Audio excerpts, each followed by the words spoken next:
Chapter 32. Chicken and Blackberry Kisses. Gramps barreled through Wyoming like a house of fire. We snaked through winding roads where the trees leaned close, rustling, rush, rush, rush, rush, rush. The road curved alongside rivers that rolled and gabled. Hurry, hurry, hurry. It was late when we arrived at Yellowstone. All we got to see that evening was a hot spring. We walked on boardwalks placed across the bubbling mud. Huzzah, huzzah, Graham said.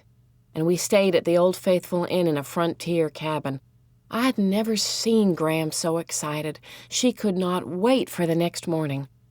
"We're going to see Old Faithful," she said over and over. "It won't take too very long, will it?" I said, and I felt like a mule saying it because Graham was so looking forward to it. "Don't you worry, Salamanca," Graham said. "We'll just watch that old geyser blow, and then we'll hit the road." I prayed all night long to the elm tree outside. I prayed that we would not get in an accident, that we would get to Lewiston, Idaho in time for my mother's birthday, and that we would bring her home. Later, I would realize that I had prayed for the wrong things. That night, Graham was so excited that she could not sleep. She rambled on about all sorts of things. She said to Gramps, "Remember that letter from the Eggman that you found under the mattress?" "Of course I remember. We had a wing-ding of an argument over it. You told me you had no dang idea how it got there. You said the Eggman must have slipped into the bedroom and put it there." "Well, I want you to know that I put it there." "I know that," Gramps said. "I'm not a complete noodle." "It's the only love letter anybody ever wrote me," Graham said. "You never wrote me any love letters." "You never told me you wanted one." "To me," Graham said, "your grandfather nearly killed the Eggman over that letter." "Hell's bells," Gramps said. "He wasn't worth killing." "Maybe not, but Gloria was." "Ah, yes," Gramps said, placing his hand on his heart and pretending to swoon. "Gloria." "Cut that out," Graham said, rolling over on her side. "Tell me about Peebee. Tell me that story, but don't make it too awfully sad." She folded her hands on her chest. "Tell me what happened with the lunatic." When I saw the picture of the lunatic on Sergeant Bickle's desk, I tore out of that office faster than lightning. I ran past Sergeant Bickle standing in the parking lot, no sign of Phoebe. I ran all the way to her house. As I passed Mrs. Cadaver's house, Mrs. Partridge called to me from her porch. "You're all dressed up," I said. "Going somewhere?" "Oh, yes," she said. "I'm readable." She tottered down the steps, swinging her cobra cane in front of her. "Are you walking?" I asked.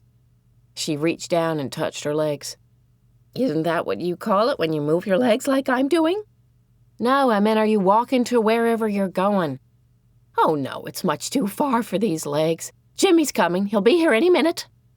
A car pulled up in front of the house. "There he is," she said. She called out to the driver. "I'm readable. I said I would be, and here I am." The driver leaped out of the car. "Sal," he said. "I had no idea you two were neighbors." It was Mr. Berkway. "We're not," I said. "It's Phoebe who is the neighbor." "Is that right?" he said, opening the car door for Mrs. Partridge. "Come on, Mom, let's get a move on." "Mom," I said. I looked at Mrs. Partridge. "This is your son?" "Why, of course," Mrs. Partridge said. "This is my little Jimmy." "But he's a Berkway," Mrs. Partridge said. "I was a Berkway once, then I was a Partridge. I'm still a Partridge." "Then who is Mrs. Cadaver?" I said. "My little Margie," she said. "She was a Berkway, too. Now she's a cadaver." I said to Mr. Berkway, "Mrs. Cadaver is your sister?"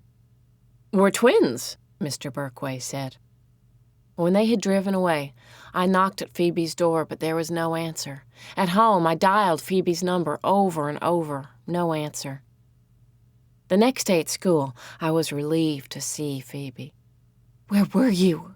I said. "I have something to tell you." She turned away. "I don't want to talk about it," she said. "I do not wish to discuss it." I couldn't figure out what was the matter with her. It was a terrible day. We had tests in math and science. At lunch, Phoebe ignored me. Then came English. Mr. Berkway skipped into the room. People were gnawing on their fingers and tapping their feet and wriggling around and generally getting ulcers, wondering if Mr. Berkway was going to read from the journals. I stared at him. He and Margaret Cadaver were twins? Was that possible? The most disappointing part of that piece of knowledge was that he was not going to fall in love with Mrs. Cadaver and marry her and take her away. Mr. Berkway opened a cupboard, pulled out the journals, slipped the yellow paper over the cover of one and read, "This is what I like about Jane. She is smart, but she doesn't act like she knows everything. She is cute. She smells good. She is cute. She makes me laugh. She is cute." I got a prickly feeling up and down my arms. I wonder if Ben had written this about me. But then I realized that Ben didn't even know me when he wrote his journal. A little buzz was going around the room as people shifted in their seats. Christy was smiling, Megan was smiling, Beth Ann was smiling, Mary Lou was smiling. Every girl in the room was smiling. Each girl thought that this had been written about her. I looked carefully at each of the boys. Alex was gazing nonchalantly at Mr. Berkway. Then I saw Ben. He was sitting with his hands over his ears, staring down at his desk. The prickly feeling traveled all the way up to my neck and then went skipping down my spine. He did write that, but he did not write it about me. Mr. Berkway exclaimed, "Ah, love, ah, life." Sighing, he pulled out another journal and read, "Jane doesn't know the first thing about boys. She once asked me what kisses taste like so you could tell she hadn't ever kissed anyone. I told her that they taste like chicken, and she believed me. She is so dumb sometimes."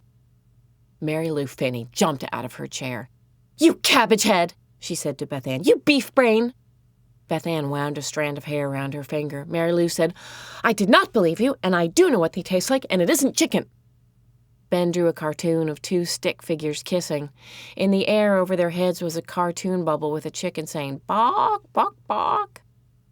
Mr. Berkway turned a few pages in the same journal and read, "I hate doing this. I hate to write. I hate to read. I hate journals. I especially hate English, where teachers only talk about idiot symbols. I hate that idiot poem about the snowy woods, and I hate it when people say the woods symbolize death or beauty or sex or any old thing you want. I hate that. Maybe the woods are just woods." Beth Ann stood up. "Mr. Berkway," she said, "I do hate school. I do hate books. I do hate English. I do hate symbols, and I most especially hate these idiot journals." There was a hush in the room. Mr. Berkway stared at Beth Ann for a minute, and in that minute I was reminded of Mrs. Cadaver. For that brief time, his eyes looked just like hers. I was afraid he was going to strangle Beth Ann, but then he smiled, and his eyes became friendly, enormous cow eyes once again. I think he hypnotized her because Beth Ann sat down slowly. Mr. Berkway said, "Beth Ann, I know exactly how you feel, exactly. I love this passage." "You do?" she said. "It's so honest." I had to admit, you couldn't get more honest than Beth Ann telling her English teacher that she hated symbols and English and idiot journals. Mr. Berkway said, "I used to feel exactly like this. I could not understand what all the fuss was about symbols." He rummaged around in his desk. "I want to show you something." He was pulling papers out and flinging them around. Finally, he held up a picture. "Ah, here it is. Dynamite." "What is this?" he asked Ben. Ben said, "It's a vase, obviously." Mr. Berkway held the drawing in front of Beth Ann, who looked as if she might cry. Mr. Berkway said, "Beth Ann, what do you see?" A little tear dropped down on her cheek. "It's okay, Beth Ann. What do you see?" "I don't see any idiot vase," she said. "I see two people. They're looking at each other." "Right," Mr. Berkway said. "Bravo!" "I'm right. Bravo?" Ben said, "Huh? Two people?" I was thinking the same thing myself. What two people? Mr. Berkway said to Ben, "And you were right, too. Bravo." He asked everyone else, "How many see a vase?" About half the class raised their hands. "And how many see two faces?" The rest of the class raised their hands. Then Mr. Berkway pointed out how you could see both. If you looked only at the white part in the center, you could clearly see the vase.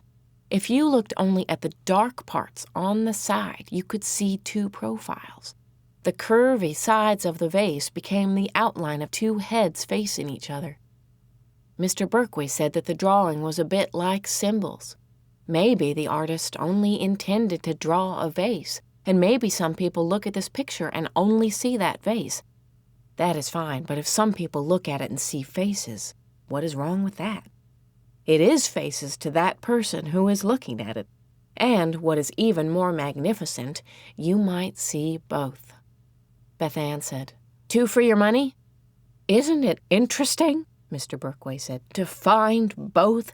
Isn't it interesting to discover that snowy woods could be death and beauty and even, I suppose, sex? Wow, literature." "Did he say sex?" Ben said, copying the drawing. I thought Mr. Berkway was finished with the journals for that day, but he made a great show of closing his eyes and pulling something from near the bottom of the stack. She popped blackberries into her mouth. Then she looked all around. It was mine. I could hardly bear it. She took 2 steps up to the maple tree and threw her arms around it and kissed it. People were giggling. I thought I could detect a small, dark stain as from a blackberry kiss. Ben looked at me from across the room. After Mr. Berkway read about my mother's blackberry kiss, he read about how I kissed the tree and how I have kissed all different kinds of trees since then, and how each tree has a special taste all its own, and mixed in with that taste is the taste of blackberries. By now, because both Ben and Phoebe were staring at me, everyone else stared too. "She kisses trees," Megan said. I might have died right then and there if Mr. Berkway had not immediately picked up another journal. He stabbed his finger into the middle of the page and read, "I am very concerned about Mrs." Mr. Berkway stared down at the page. It looked as if he couldn't read the handwriting. He started again. "I am very concerned about Mrs. Corpse. Her suspicious behavior suggests that she has murdered her own husband." Phoebe's eyes blinked rapidly. "Go on," Ben said. "Finish." You could tell that Mr. Berkway was regretting that he had ever started this business with the journals, but all around the room people were shouting, "Yes, finish!" And so he reluctantly continued. "I believe she has him buried in her backyard." When the bell rang, people went berserk. "Wow, a murder? Who wrote that? And is it real?" I was out of that room faster than anything, chasing after Phoebe. Megan called out after me, "You kiss trees!" I tore out of the building. No Phoebe. Idiot journals, I thought. Gall dang idiot journals.